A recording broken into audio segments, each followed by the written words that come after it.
Нийслэлийн ерөнхий боловсролын Бутонхой сургуульд тавтаа морилно.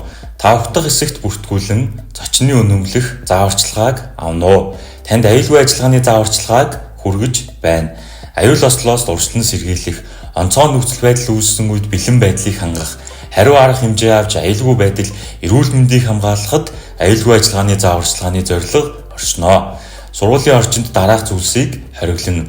Хог оёл задгаа хаях, ил гал гаргах, гаж буруу үг хэллэг хэрэглэх, бусдыг доромжлох, зөвшөөрлгүй зураг бичлэг хийх, хориод дээд зүйлс согтууруулах ундаа хууль бус юм тариа авч орохыг хориглоно. Та дараах зааварчилгааг дагаж мөрдөөрөө. Хэрэг танд газар хөдөлж чичиргээ мэдрэгдсэн үед суу, нуугд, хүлээ зарчмаар доош сун, сандлын хөлнөөс нэг гараа барих, нөгөө гараараа хатуу зүйлээс толгоогоо хамгаалах хэрэгтэйг анхаараарай.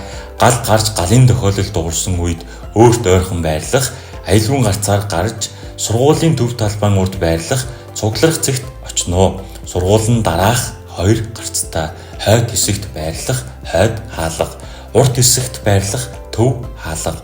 Аюултай байж болох үз нөхцөл байдал илэрсэн тохиолдсон бол аюулыг мэдээлэх дараах утсанд хандна.